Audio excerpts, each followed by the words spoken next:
بڑے ہو تو بڑے بنو. ہمارے نبی تو آپ سسر بھی ہیں نا, آپ نے 4 بیٹیوں کی شادیاں کی, 2 تو ایک ہی کو دے دی عثمان کو, رقیہ اور ام کلثوم رضی اللہ تعالیٰ عنہما, حضرت عثمان کے نکاح میں. ابو العاص رضی اللہ تعالیٰ عنہ کو زینب, اور سب سے پیاری محبوب بیٹے حضرت علی رضی اللہ تعالیٰ عنہ. باقی 3 نکاح بڑے سادہ کیے. حضرت فاطمہ کا نکاح بڑے دھوم دھام سے کیا. ان کا رشتہ لے کر صدیق آئے, یا رسول اللہ میں خواہش مند ہوں, آپ چپ رہے. پھر حضرت عمر بعد میں گئے, یا رسول اللہ میں خواہش مند ہوں, آپ چپ رہے. تو عبد الرحمن بن عوف رضی اللہ تعالیٰ نے حضرت علی سے کہا, علی تو جا, تجھے دے دیں گے. وہ کہنے کہ میں تو بہت غریب ہوں, مجھے کہاں دیں گے. حضرت علی کا ذاتی گھر بھی نہیں تھا, کسی سے ایک کوٹھا مانگ کے اس میں رہ رہے تھے مدینہ میں. کہا نہیں تو جا جا. تو یہ مسجد میں پہنچے, اللہ کے نبی کو دیکھا تو ایسا روب طاری ہوا کہ بولے ہی کچھ نہیں. اللہ کے نبی کو تو پتہ ہے کہ کیا ہے اور کس لیے ہے. تو آپ نے کہا علی کیسے آئے؟ چپ. کہا لگتا ہے فاطمہ کے رشتے کے لیے آئے ہو. جی ہاں. تو ہم نے کہا انشاءاللہ, اتنا کہا انشاءاللہ, اور چپ ہو گئے. تو حضرت علی چپ کر کے اٹھ کے باہر آ گئے. صحابہ باہر کھڑے ہوئے تھے. تو کہنے لگے یار دیکھا نا, میں تمہیں پہلے ہی کہتا تھا مجھے نہ بھیجو, انکار ہو گیا, بولے ہی کچھ نہیں. تو حضرت عبد الرحمن بن عوف کہنے لگے جنہوں نے بھیجا تھا, کچھ تو کہا ہوگا. کہ بس انشاءاللہ کہا. کہا تو اللہ کے بندے ہاں ہو گئی, نبی کی انشاءاللہ ہاں ہوتی ہے, یہ ہاں کیوں نہیں کی؟ سبحان اللہ, اللہ اکبر, یہ ہاں کیوں نہیں کی؟ گھر گئے, فاطمہ علی کا رشتہ آیا ہے کر دوں, اس لیے ہاں نہیں کی. ہم تو بیٹیوں سے پوچھتے نہیں, عیب سمجھتے ہیں بیٹیوں سے پوچھنا. یہ میں گاں نو بن چھڑیا قلعے نال, ایویں اسی دیاں نو بن چھڑنے قلعے نال. مجھے ایک اپنی مطلب برادری لیول کے ایک خاتون کا فون آیا کہ مولانا پڑھایا مجھے لاہور میں اچھے کالجوں میں, اور میری منگنی کرتے وقت مجھ سے پوچھا ہی نہیں, اور ایک شرابی سے منگنی کر کے مجھے اطلاع دی سی تیری منگنی کر چھڑی ہے, فلانی تاریخ نو تیرا نکاح بھی ہونا ہے. مجھے آج تک گلہ ہے, پوچھ لیتے. اگر نہیں پوچھا تھا چلو میں نا ساڑھے پنجاب وچ کوئی نہیں پوچھ دے, گاں مجھ دی طرح ٹور چھڑ دیں, تو چلو اتنا تو ویکھ لیندے بھی کم از کم شراب تو نہ پیندا ہویا. ایک شرابی نال میرا نکاح کر چھڑ, ساری زندگی اڈیاں رگڑ رگڑ میری گزر گئی. علی جیسا رشتہ آیا ہو تو اوپر سے حکم بھی آ چکا ہو کہ علی کو ہی دینا ہے, تو پھر آپ فاطمہ سے پوچھیں فاطمہ تیرا رشتہ آیا ہے علی کا, کر دوں؟ حضرت فاطمہ نے ہاں کی تو پھر مسجد تشریف لائے. یہ آپ کو معاشرت سکھائی جا رہی کہ بیٹیوں سے بھی پوچھو, زندگی انہوں نے گزارنی ہے, تم نے تو نہیں گزارنی. بس میری غیرت دا سوال ہے, میں اتنا ہی کرنا, نہیں تو بیٹھی رہے. میری اپنی فیملی میں اتنی عورتیں بوڑھی ہو کے قبروں میں چلی گئیں, بس اتنا ہی کرنا, نہیں کرنا تو بیٹھی رہے. وہ بیٹھی رہ گئیں. یہ ظلم و ستم ہے جو تمہاری عدالت میں بھی نہیں آتا, کوئی کیس بھی نہیں ہوتا, لیکن اللہ کی عدالت میں کیس درج ہو چکا ہے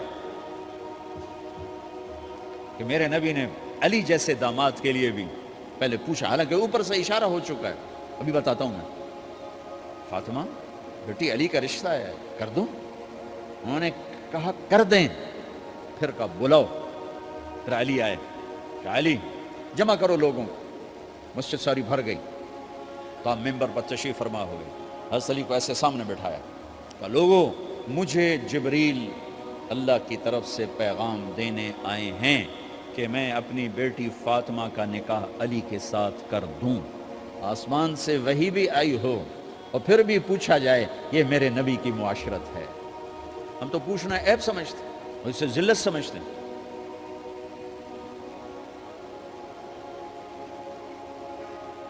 پھر آپ نے اتنا بڑا اہتمام کیا. مسجد نبوی پرانی جو آپ کے زمانے کی تھی, بہت بڑا ہال تھا, اس کا بھرا ہوا تھا. آپ نے سب کو شہد کا شربت پلایا, خود نکاح پڑھایا, نکاح کا خطبہ پڑھ کیا. پھر کہا علی میں نے فاطمہ بنت محمد کو 400 درم مہر کے عوض تمہارے نکاح میں دیا, تو نے قبول کیا؟ انہوں نے کہا جی میں نے قبول کیا, اور سجدے میں چلے گئے اور زور سے دعا مانگی, رب اوزعنی ان اشکر نعمتک التی انعمت علی وعلی والدی وان اعمل صالحا ترضاہ وَأَصْلِحْ فِي ذُرِّيَّتِي إِنِّي تُبْتُ إِلَيْكَ وَإِنَّنِي من المسلمین. میرے نبی نے کہا آمین، زور سے کہا آمین. نکاح ہو گیا. رخصتی ہوئی 6 مہینے بعد، 1 مہینے بعد، 1 سال بعد. 3 روایات ہیں، فوراً 4 روایات. لیکن زیادہ صحیح ہے دیر کے بعد، فوراً نہیں ہوئی، کچھ عرصے کے بعد رخصتی ہوئی. حضرت عقیل آپ کے بھائی وہ کہنے لگے علی اب رخصتی ہو جانی چاہیے.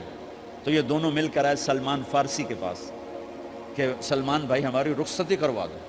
سلمان فارسی کا بڑا احترام تھا. انہوں نے جا کر بات کی ام سلمہ رضی اللہ تعالیٰ عنہ سے. ام سلمہ نے بات کی اللہ کے نبی سے کہا ہاں ہاں آ جائے لے جائے، آ جائے لے جائے. تو علی رضی اللہ تعالیٰ عنہ اپنی اونٹنی لے کر آئے. تو حضرت علی کا گھر وہ کرائے پر گھر تھا ایک کونے پر. تو وہاں اسماء بنت امیس اور ام ایمن گئیں اور اس کے فرش کو لیول کیا. فرش میں سرخ مٹی ڈال کے اس کو لیول کیا اور دیواروں کی پوچا پاچی کی اور وہاں کھوٹیاں لگائیں کپڑے ٹانگنے کے لیے. آپ نے حضرت عائشہ اور حضرت ام حبیبہ، حضرت ام سلمہ سے فرمایا تمہیں پتہ ہے نا مجھے فاطمہ سے کتنا پیار ہے، اسے دلہن بناؤ. دلہن بنانا بھی سنت ہے، دلہن بناؤ، اسے دلہن بناؤ. تو آپ کو دلہن بنایا گیا. پھر علی رضی اللہ تعالیٰ عنہ تشریف لائے سلمان فارسی اور عقیل کے ساتھ. اونٹنی کو دروازے پر بٹھایا تو آپ نے علی کا ہاتھ پکڑا، اندر تشریف لے گئے اور فاطمہ کا ہاتھ پکڑ کے علی کے ہاتھ میں دیا اور کہا بیٹی مجھے اپنے خاندان میں جو سب سے زیادہ محبوب تھا میں نے تیرا ہاتھ اس کے ہاتھ میں دیا ہے. پھر کہا علی تجھے نبی کی بیٹی مبارک، نبی کی بیٹی مبارک. پھر آپ نے اسے پیالے میں پانی منگوایا اور اس میں آخری 2 سورتیں پڑھ کے دم بھی کیا، تھوک بھی ڈالا. پھر اس میں سے انگلیاں ڈال کے ان کے سینے پر چھڑکا اور دونوں پی لو، دونوں کو پلایا. پھر باہر تک چھوڑنے آئے. حضرت علی نے آپ کو اونٹنی پہ بٹھایا. آپ نے 2 عورتوں کو ساتھ بھیجا، ام ایمن اور اسماء بنت امیس. یہ چھوٹی سی بارات جا کر علی کے گھر اتری اور آپ نے حضرت علی سے فرمایا کہ میں عشاء پڑھ کے آؤں گا، میرا انتظار کرنا ہے.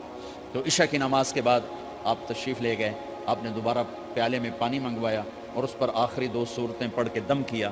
پھر ان کے سینے پر چھڑکا، یہاں بازوؤں پر چھڑکا اور کمر پر چھڑکا اور دعا دی اللہم اسد جدہما وجمع شملہما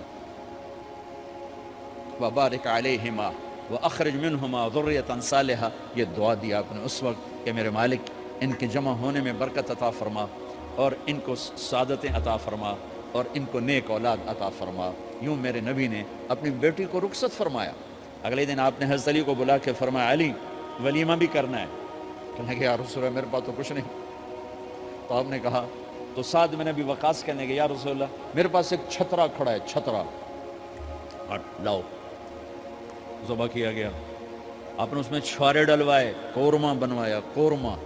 اور اپنی طرف سے حضرت علی کو پیسے دیے کہ جاؤ جاؤ چھوارے، گھی، شہد خرید کے لاؤ. تو علی رضی اللہ تعالیٰ نے 5 درم کے چھوارے خریدے اور 3 درم کا شہد خریدا اور 1 درم کا گھی خریدا. 9 درم تھے ٹوٹل. تو آپ نے کافی سارا آ گیا تو چھواروں کی گٹھلیاں نکلوا کے ان کو پسوایا، پھر شہد اور گھی میں ملایا اور ایک سویٹ ڈش تیار کی اور اس کو حضرت علی کے ولیمے میں آپ نے اپنی طرف سے پیش کیا. تو اس دن تازہ روٹی جو کی پکائی گئی اور دیگ پر میرے نبی خود بیٹھے کھانا کھلانے، تقسیم کرنے خود بیٹھے. اب ایک چھترا ہے، 13-14 کلو گوشت ہے، 15 کلو، تو 50 آدمی کھا لیں گے. آپ نے کہا سارے مدینے کو دعوت ہے. سارے مدینے والے جتنے بھی آئے اور میرے نبی خود دیگ سے نکال کے کھلاتے رہے. سارا مدینہ ولیمہ فاطمہ کا کھا گیا اور دیگ بھری پڑی تھی. تو ولیمے میں تکلف جائز ہے، سادگی بھی جائز ہے. سادگی بھی سنت ہے، تکلف بھی سنت ہے. ہاں جو ہماری خرافات ہیں، فضولیات ہیں، یہ تباہ کن ہیں، ان سے بچنا بڑا ضروری ہے. اور بھائیو کسی کی شادی ہو، اس بچے کی ہو رہی ہے، یہ افسر ہے، ایک ریڑھی والے کی ہو، کسی بھی گھر کی آبادی کا ایک ہی سبب ہے، وہ میٹھا بول ہے، وہ اچھا سلوک ہے. جس کی بیٹی کو لے جا رہے ہو اسے عزت دینا. اور یہ جو جا رہی ہے یہ ان کو اپنا ماں باپ سمجھے، اپنے خامند کے ماں باپ کو اپنے ماں باپ سمجھے. جاتے ہی لکیریں لگانا نہ شروع کر دے، میں انہوں وکھرا کرتے نویدے کرتے نویدے کر. وہ اپنے گھر کا ایک فرد بن کے زندگی گزاریں. جو لے کے جا رہے ہیں ان کے ذمہ ہے کہ اس کو بیٹی بنا کے لے جائیں. سسرال جو ہوتے ہیں وہ ہمیشہ عیب دیکھتے ہیں، خوبیاں انہیں نظر ہی نہیں آتی. تو کھٹپٹ تو ہوتی رہتی ہے، کوئی ایسی بڑی بات نہیں، کھٹپٹ کو صلح میں بدلو، مزید لڑائی جھگڑا نہ بڑھاؤ۔ میرے نبی حضرت فاطمہ کے گھر آئے، دیکھا تو آپ اداس بیٹھی۔ آپ نے کہا فاطمہ بیٹی کیا ہوا؟ کہ میرا اور علی کا جھگڑا ہو گیا۔ اچھا؟ خود گئے بیٹی کے باپ ہو کر، دیکھا تو حضرت علی مسجد میں سوئے ہوئے تھے، آپ نے ان کو اٹھایا، کہا یا ابا تراب قم، آپ کو یہ ٹائٹل یہاں ملا، اے ابو تراب۔ فرمایا کرتے تھے کل کائنات ملتی تو اتنی خوشی نہ ہوتی جتنا اس ٹائٹل کی خوشی ہے۔ ابو تراب کہنے کا کیا مطلب تھا؟ کہ اظہار محبت کے لیے ایسے ٹائٹل دیے جاتے تھے، تو ابو تراب کہہ کر یہ میسج دیا کہ میاں بیوی کی لڑائی ہوتی رہتی ہے، میں تجھ سے ویسے ہی محبت کرتا ہوں جیسے پہلے کرتا تھا، یہ میسج دیا اس نے۔ اب حضرت علی کو لائے اٹھا کر اور گھر میں تشریف لائے، نہ علی کی سنی نہ فاطمہ کی سنی۔ ہاں بھائی علی کی مسئلہ ہے، ہاں بھائی فاطمہ کیا مسئلہ ہے؟ یہ مسئلے سن سن کے بھی زیادہ لڑائی ہو جاتی، صلح کرامن علی بھی آپ ہو دو چار لتر مار کے آ جاندے۔ تو میرے نبی نے کیا کیا؟ سبحان اللہ، زمین پر لیٹ گئے، ادھر علی کو لٹایا، ادھر فاطمہ کو لٹایا، علی کا ہاتھ اپنی ناف پہ رکھا، فاطمہ کا ہاتھ ان کے ہاتھ پہ رکھا، اور بیٹی کے ہاتھ پر اپنا ہاتھ رکھا۔ پھر فرمایا کہو ہماری صلح ہو گئی، علی کہو، فاطمہ کہو۔ دونوں نے کہا ہماری صلح ہو گئی۔ آپ اٹھے، خوش خوش باہر آئے، چہرہ ایسے گلاب کے پھول کی طرح۔ صحابہ نے عرض کی یا رسول اللہ آج آپ بڑے خوش نظر آ رہے ہیں۔ فرمایا علی و فاطمہ کی صلح کرا کے آ رہا ہو۔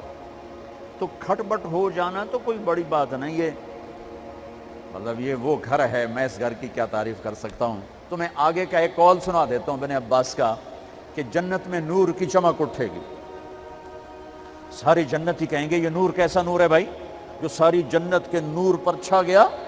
تو فرشتے بتائیں گے کہ او جنت الفردوس میں علی و فاطمہ بیٹھے ہیں، کسی بات پہ ہنسے ہیں، ان کے دانتوں سے جو نور نکلا ہے اس نے جنت کو روشن کر دیا۔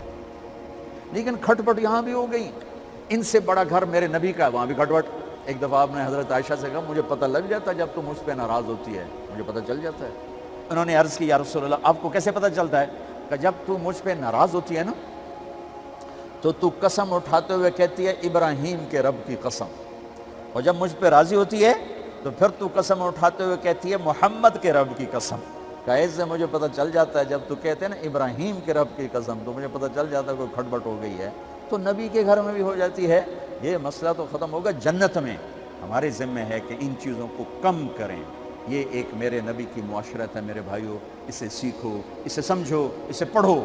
تو بھائیو میرا نبی ایک زندگی دے کر گیا ہے، یہ چونکہ شادی کا موقع ہے اس کو میں نے تفصیل سے بیان کیا ہے، اس کی تفصیل بیان ہی نہیں کی جاتی، یہ اتنی ضروری ہے جتنی نماز ضروری ہے۔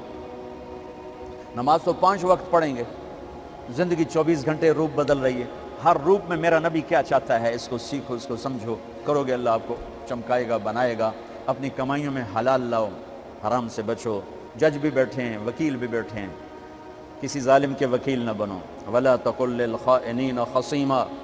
آپ کو ایک آیت میں جوڈیشری، جج، مقننہ اور وکلاء کا پیغام اللہ کا سنا دیتا ہوں۔ اِنَّا أَنزَلْنَا إِلَيْكَ الْكِتَابَ بِالْحَقِّ لِتَحْكُمَ بَيْنَ النَّاسِ بِمَا أَرَاكَ اللَّهُ وَلَا تَقُلْ لِلْخَائِنِينَ خَصِيمًا، مقننہ، قانون ساز۔ تو اِنَّا أَنزَلْنَا إِلَيْكَ الْكِتَابَ بِالْحَقِّ، قانون بنانے کا حق اللہ کو ہے، اللہ کے قانون کو اپناؤ۔ آگے جج حضرات، فَحْكُمْ لِتَحْكُمَ بَيْنَ النَّاسِ بِالْحَقِّ، ججوں کو حکم ہے کہ حق فیصلے کرنا، بک نہ جانا، دب نہ جانا، حق کے فیصلے کرنا۔ تیسرا وکلاء کو، وَلَا تَقُلْ لِلْخَائِنِينَ خَصِيمًا، ظالم بددیانت کی وکالت کے لیے کھڑے نہ ہو جانا ورنہ مارے جاؤ گے، مارے جاؤ گے۔ وَلَا تَقُلْ لِلْخَائِنِينَ خَصِيمًا، ان کے لیے دلائل قائم نہ کرنا ورنہ ہلاک و برباد ہو جاؤ گے۔ تو بھائیو یہ نکاح کو ذرا میں نے تفصیل سے بیان کیا ہے کہ یہ زندگی ہے جس کو سیکھنا ہے۔ حلال کماؤ، بچوں کو حلال دو، بیوی کو حلال دو۔ اللہ کی قسم حرام سے کبھی بہار نہیں آتی اور حلال پہ کبھی خزاں نہیں۔ حلال کھانا، حلال کھلانا تو تم شاد و آباد رہو گے۔